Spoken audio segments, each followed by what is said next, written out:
I now begin to read the book Russian Thinkers by Isaiah Berlin. And here is the introduction, A Complex Vision by Elian Kelly. Do not look for solutions in this book. There are none. In general, modern man has no solutions. That's by Alexander Herzen from The Other Shore. In an attempt to explain Russian Bolshevism to Lady Outline Moriel, Bertrand Russell once remarked that, appalling though it was, it seemed the right sort of a government for Russia. If you ask yourself how Dostoevsky's characters should be governed, you will understand. In the eyes of many Western liberals, the Soviet tyranny was the inescapable outcome of the ideas and actions of Dostoevsky's possessed. The Russian radical intelligentsia, in the degree of their alienation from their society and of their impact on it, the Russian intelligentsia of the 19th century were a phenomena almost sui generis. Their ideological leaders were a small group with the cohesiveness and a sense of a mission of a religious sect. In their fervent moral opposition to the existing order, their single-minded preoccupation with ideas, and their faith in reason and science, they paved the way for the Russian Revolution, and thereby achieved a major historical significance. But they are too often treated by English and American historians with a mixture of a condensation and a moral revulsion, because the theories to which they were so fervently attached were not their own but borrowed from the West, and often misunderstood and misapplied, and because in their fanatical passion for extreme ideologies they are held to have rushed, like Dostoevsky's devils, to blind self-destruction, dragging their country and then much of the rest of the world after them.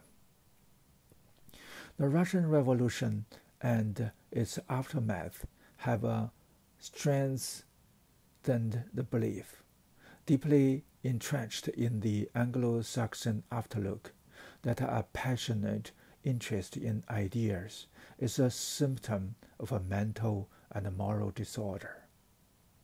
One powerful liberal voice never failed to dissent from this view of the Russian intelligentsia.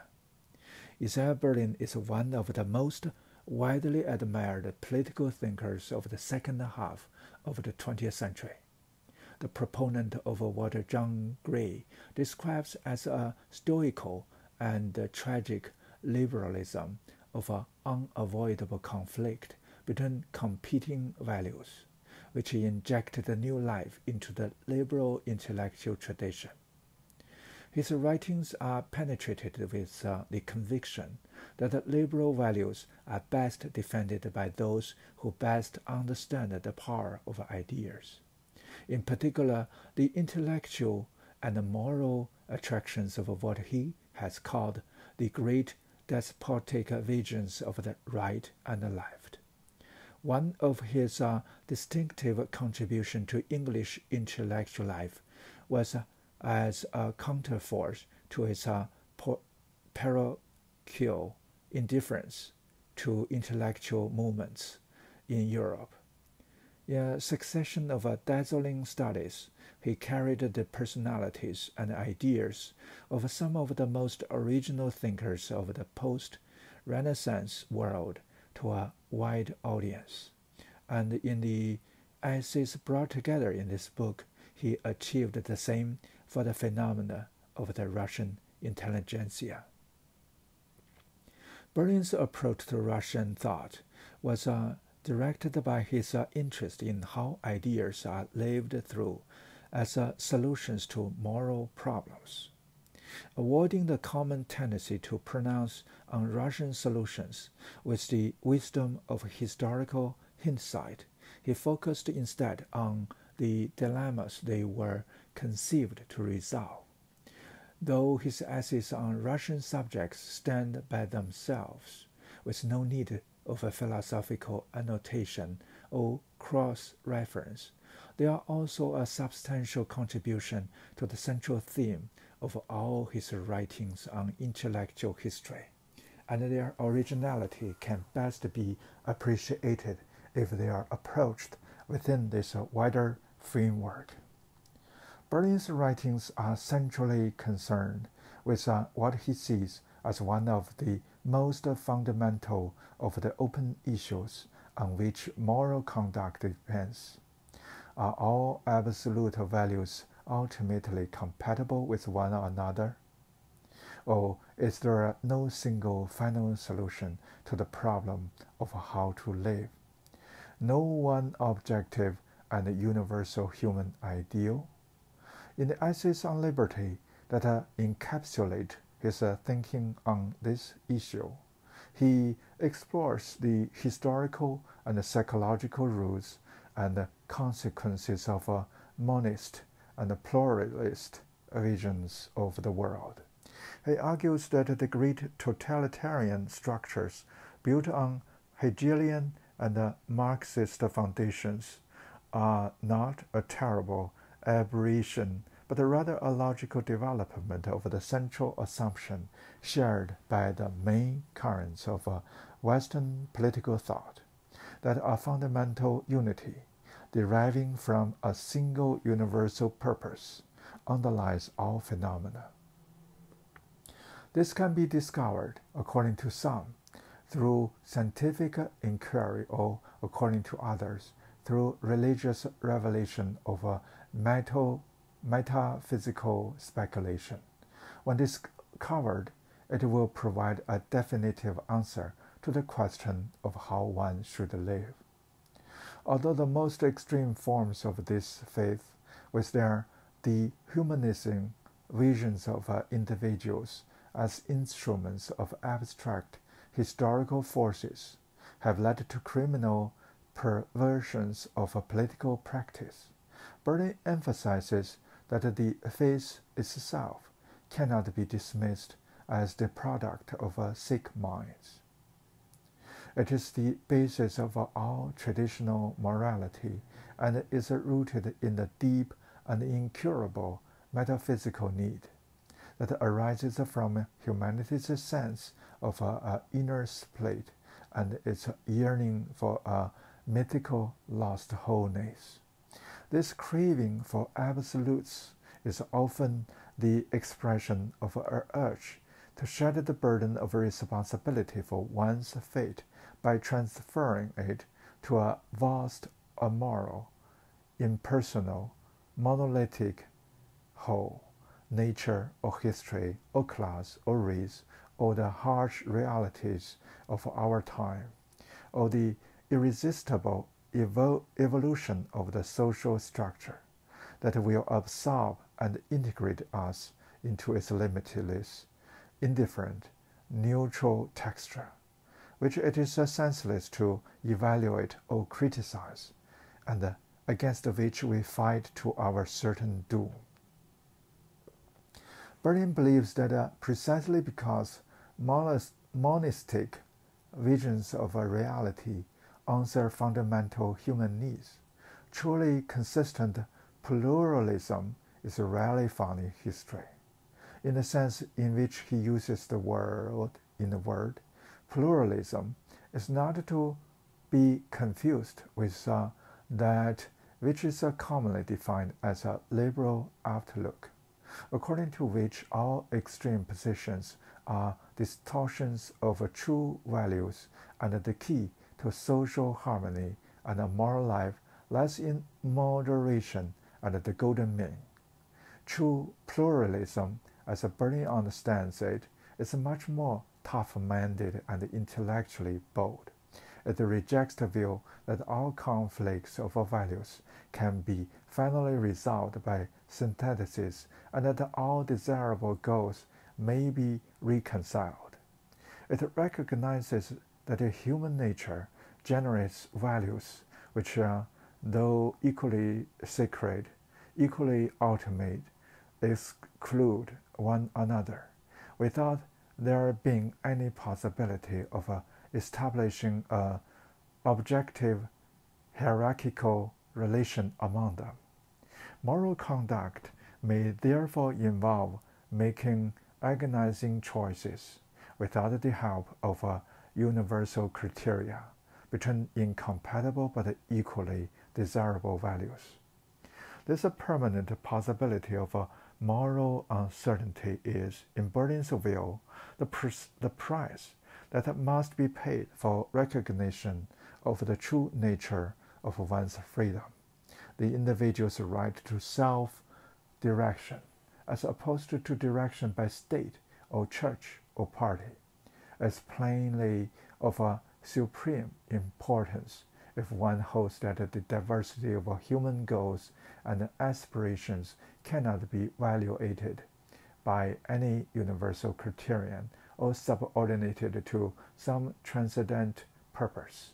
But he maintains that although this belief is implicit in some humanist and liberal attitudes, the consequences of a consistent pluralism are so painful and disturbing, and so radically undermine some of the central and uncritically accepted assumptions of the Western intellectual tradition, that they are seldom fully articulated.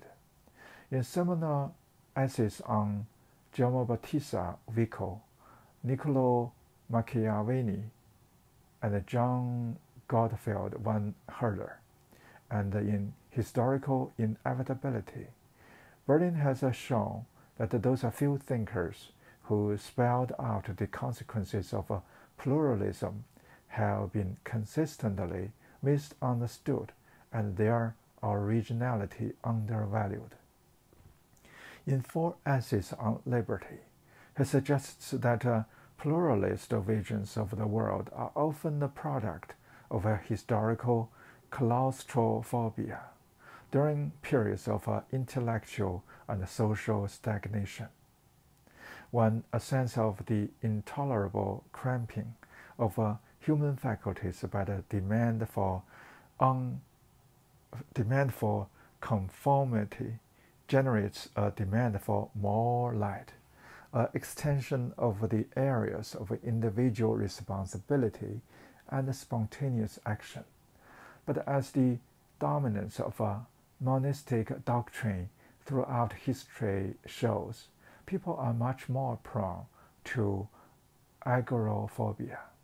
At moments of historical crisis, when the need for choice generates fears and neuroses, they eagerly traded the doubts and agonies of a moral responsibility for deterministic visions, conservative or radical, that give them the peace and imprisonment, a contented security, a sense of having at last found one's proper place in the cosmos. Berlin points out that the craving for certainties has never been stronger than in the 20th century. And his essays on liberty are a powerful warning of the need to discern. Through a deepening of moral perceptions, a complex vision of the world, the cardinal fallacies on which such certainties rest. Like many other liberals, Berlin believes that such a deepening of perceptions can be gained through a study of the intellectual background to the Russian Revolution. But his conclusions are very different from theirs. With the subtle moral sense that led him to radically new insights into European thinkers, he refused the common view that the Russian intelligentsia were to a man fanatical monists. Their historical predicament strongly predisposed them to both types of a vision of the world, the monist and the pluralist. The fascination of the intelligentsia derived from the fact that the most sensitive among them suffered simultaneously and equally acutely from historical claustrophobia and agoraphobia, so that they were at once strongly attracted to messianic ideologies and morally repelled by them. The result, as he reveals, was a remarkable, concentrated self-searching that in many cases produced prophetic insights into the great problems of our time. The causes of that extreme Russian agoraphobia, which generated a succession of millenarian political doctrines, are well known. In the political reaction following the failure of the Decembrist rising of 1825, the westernized intellectual elite became deeply alienated from their backward society. With no practical outlet for their energies, they channeled their social idealism into a religiously dedicated search for truth. In the historiosophical systems of a German idealist philosophy, then at the height of its influence in Europe, they sought a unitary vision that would make sense of the moral and social chaos around them and anchor them in reality. This yearning for absolutes was one source of that notorious consistency which, as Berlin observes, was the most striking characteristic of Russian thinkers, their habit of taking ideas and concepts to their most extreme, even absurd, conclusions. To stop before the ultimate consequences of one's reasoning was seen as a moral cowardice, insufficient commitment to the truth. But there was a second, conflicting motivation behind this consistency. Among the westernized minority, imbued through their education and reading with both enlightenment and romantic ideals of liberty and human dignity, the primitive and crushing despotism of Nicholas I produced a claustrophobia that had no parallel in the more advanced countries of Europe, and was expressed in a radical questioning of the traditionally accepted authorities and dogmas, religious, political, and social. As Berlin shows in his essay Russia and 1848, the failure of the European revolutions in 1848 accelerated this process by increasing the intelligentsia's distrust of Western liberal and radical ideologies and their social nostrums. The tensions and the insights generated by an iconoclasm that was driven by the thirst for faith are the central theme of Berlin's essays on Russian thinkers. In a series of vivid portraits of individual thinkers, he presents the most outstanding members of the intelligentsia as continually torn between their suspicion of absolutes and their longing to discover some monolithic truth that would once and for all resolve the problems of moral conduct. Some succumbed to the latter urge. Mikhail Bakunin began his political career with the famous denunciation of the tyranny of dogmas over individuals and ended it by demanding total adherence to his dogma of the wisdom of the simple peasant. And many of the young nihilist iconoclasts of the 1860s accepted without question the tenets of crude materialism. In other thinkers, the battle was more serious and sustained. The literary critic Wassarian Belinsky is often cited as the arch-example of the intelligentsia's fanatical attachment to the principle of logical consistency. From Hegelian principles, he deduced that the despotism of Nicholas I was to be accepted as a necessary stage in the march of history. But as Berlin shows in a moving study of Belinsky, after a tormenting inner struggle, he surrendered to the prompting of his conscience, fervently denouncing Hegel's doctrine of progress as a Moloch to whom living human beings were sacrificed. In their search for an ideal that would withstand their destructive critique, many other Russian intellectuals were led to question the great metaphysical systems that ruled over 19th century European thought, as well as some of the most cherished assumptions of progressive ideologies. In an essay on the populist tradition that dominated the Russian radical thought in the 19th century, Berlin observes that this movement was far ahead of its time in pointing to the dehumanizing implications of contemporary liberal and radical theories of progress, which placed such faith in quantification, centralization, and the rationalization of productive processes. Most Russian thinkers regarded their destructive criticism as a mere preliminary, the clearing of the ground for some great ideological construction. Berlin sees it as highly relevant to our time, when only a consistent pluralism can protect human freedom from the depredations of the systematizers. Such a pluralism, he has pointed out, was fully articulated in the ideas of a thinker whose originality had hitherto been largely overlooked, Alexander Herzen. The founder of Russian populism, Herzen was known in the West mainly as a Russian radical with a utopian faith in an archaic form of socialism.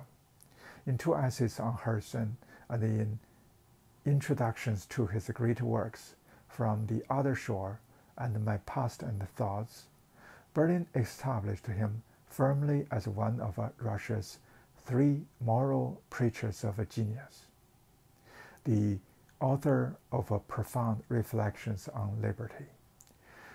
Herzen had begun his intellectual career with a search for an ideal.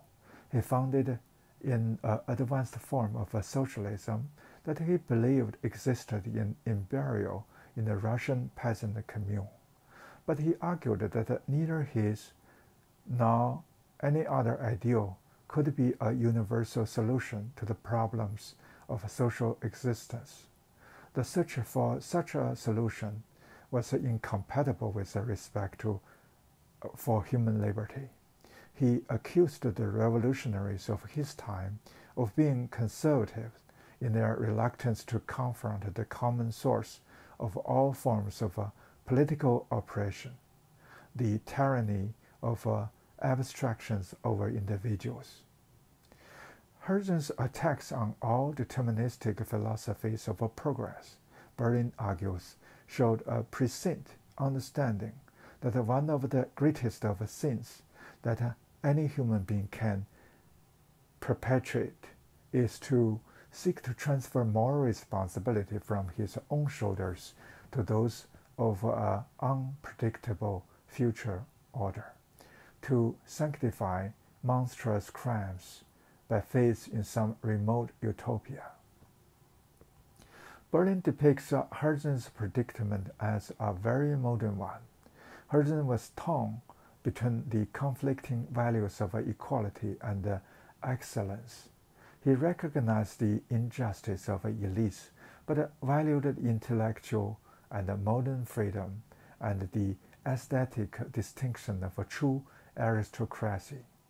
But while refusing, unlike other leading ideologists of the Russian left, to sacrifice excellence to equality, he understood with John Stuart Mill something that has become much clearer in our day, that the common mean between these values, represented by mass societies, is not the best of both worlds, but more frequently, in Mill's words, aesthetically and ethically repellent collective mediocrity, the submergence of the individual in the mass.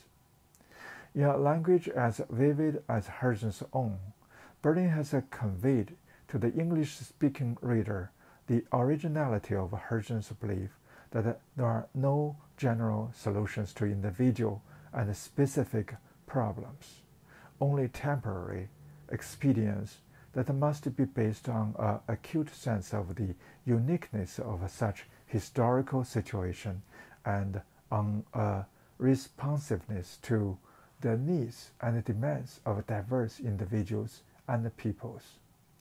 Berlin's exploration of the self-searching of Russian thinkers includes studies of two writers, Tolstoy and Turgenev, that remove the widespread misconception that in pre-revolutionary Russian literature and radical thought formed two distinct and mutually hostile traditions.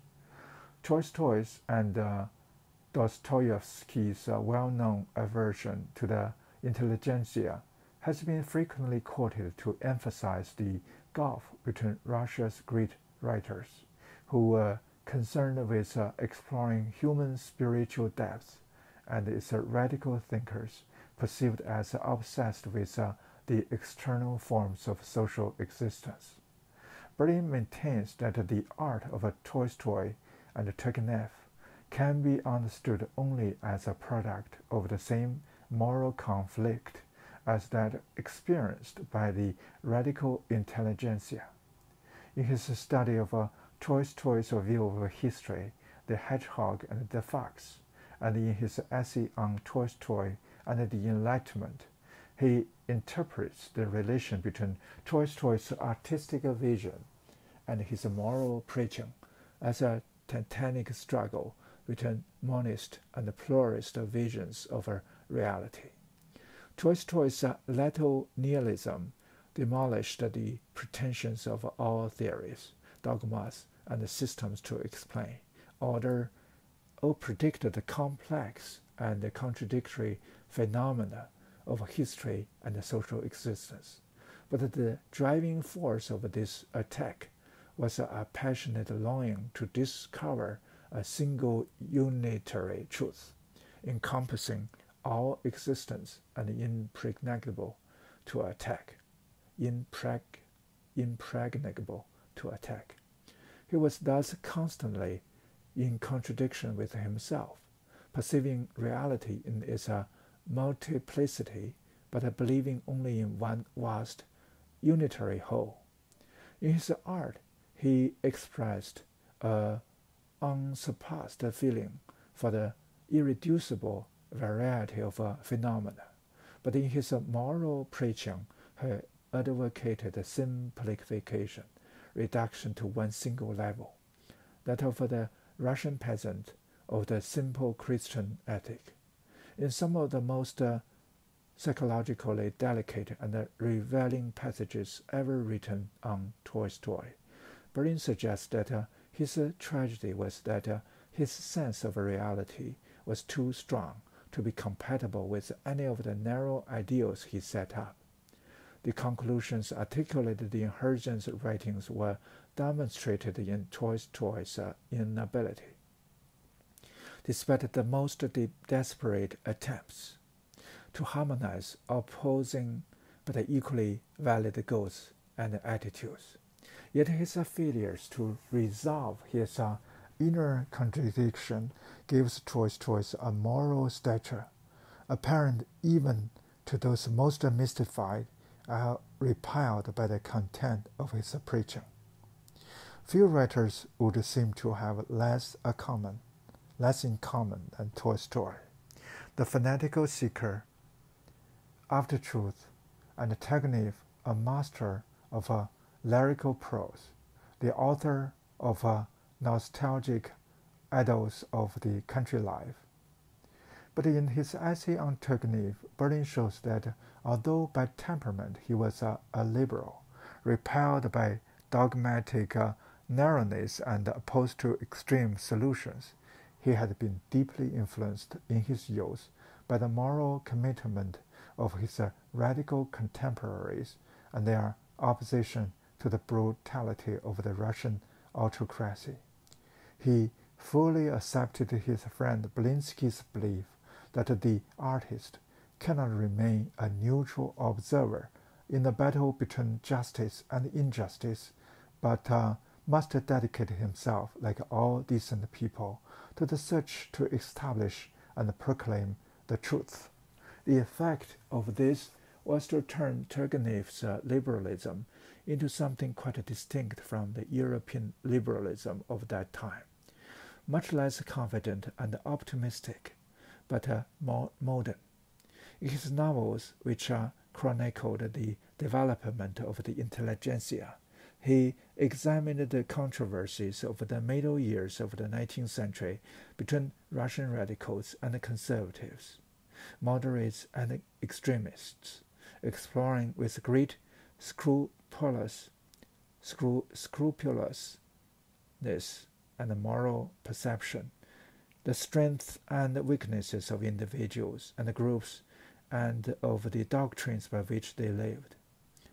Berlin stresses that the originality of Turgenev's liberalism lay in the conviction he shared with Herzen, even though he thought that Herzen's populism was his last illusion, as against Tolstoy and the revolutionaries, even though he admired their single-mindedness.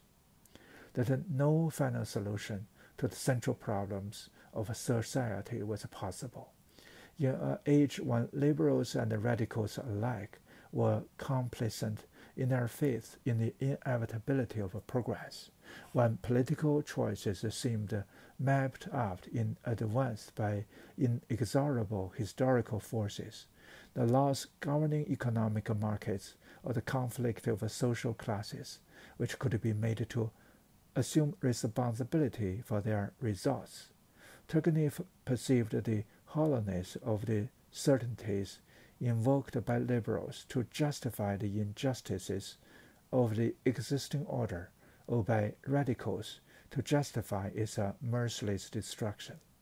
He thus anticipated the predicament of the radical humanist in the 20th century, which one of the most morally sensitive political thinkers of our time, Leszek Kolakowski, has described as a continual agony of choice between the demands of soul and sin, value and fact.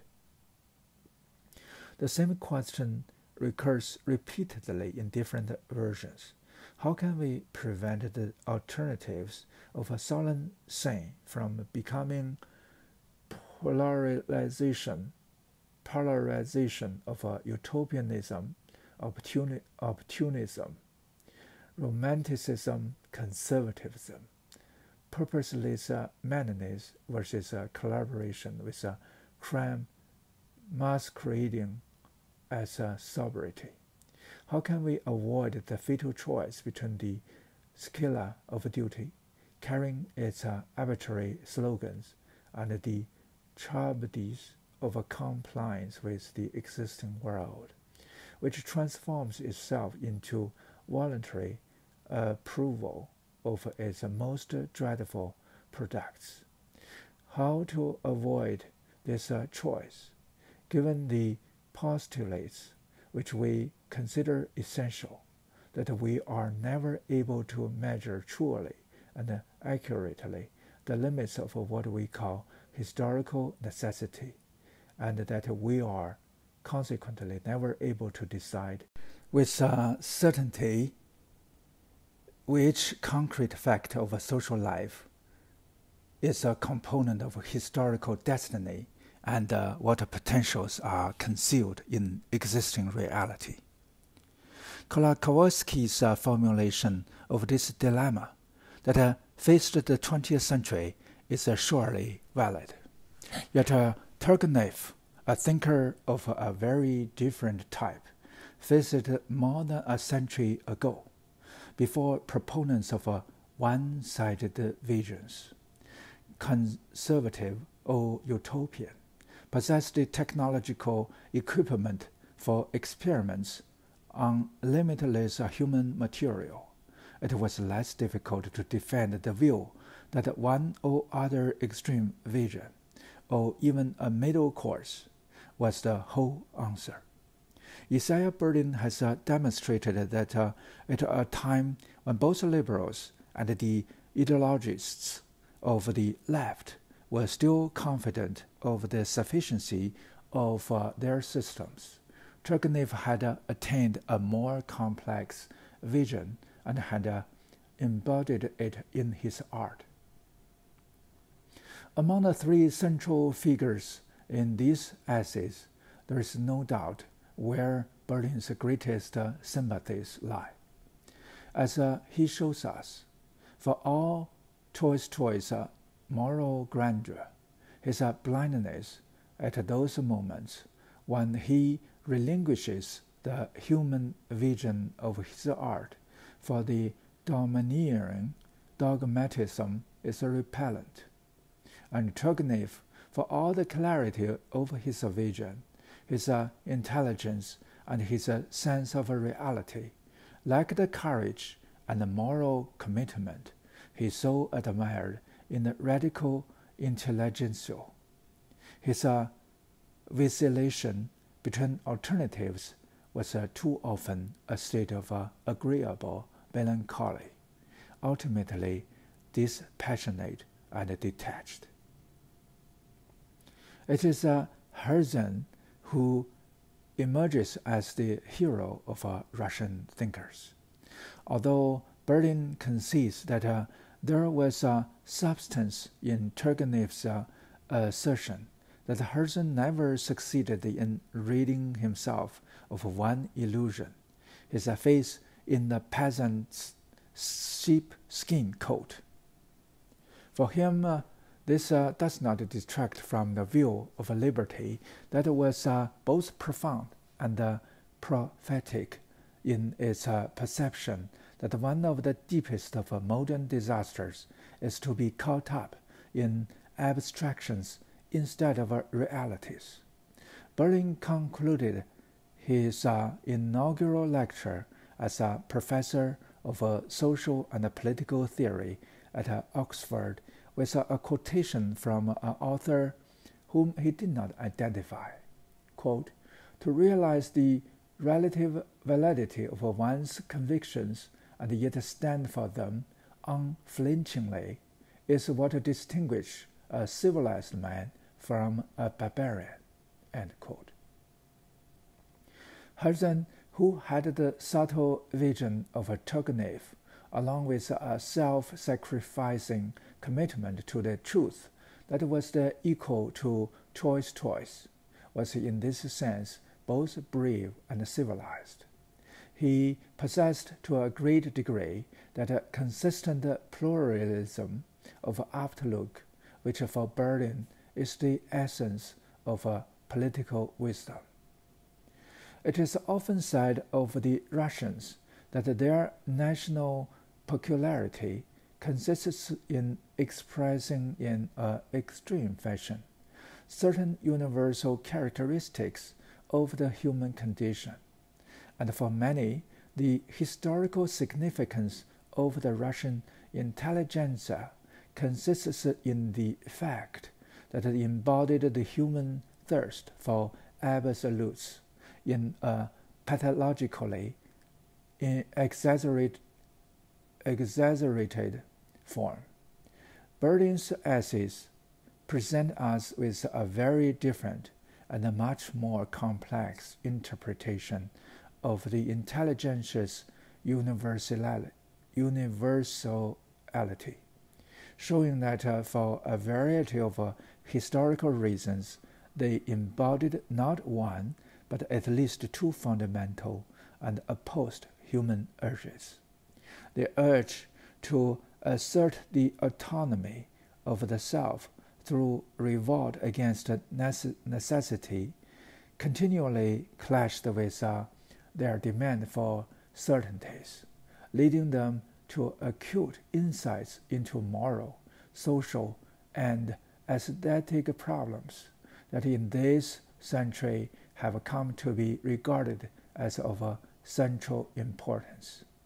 That this aspect of their thought has aroused so little attention in the West is due in some measure to the glaring intellectual defects of the thought of most leaders of the intelligentsia. The repetitiousness, the incoherence, the proliferation of half-digested ideas from foreign sources in the writings of a man like Blinsky, together with the political disasters for which they are held responsible, have led many Western scholars to echo the Russian thinkers Peter Kadyrev's famous pronouncement that Russia exists only to teach the world some great lesson. Apparently, that its example should be avoided at all costs. But with acute instinct for quality, and with no trace of the condensation that is the frequent concomitant of a historical hindsight, Berlin has discerned behind the formal shortcomings of the intelligentsia's writings a moral passion worthy of attention and respect, a vindication of the belief he preached to his English audience over many years. Enthusiasm for ideas is not a failing or a vice.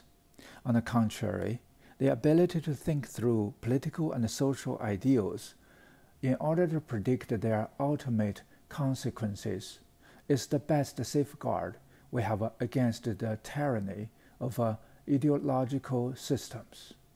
As Berlin points out in 4 essays on liberty, no philosopher has ever succeeded in proving or refuting the determinist proposition that a subjective attitude do not influence historical events. But his studies of how Russian thinkers lived their beliefs, testing them in daily moral struggle, argue more powerfully than any logical demonstration in support of the message that penetrates all Isaiah Berlin's writings. The human beings are morally free and are more often, at least, than the determinists would concede, able to influence events for good or ill through their freely held convictions and ideals.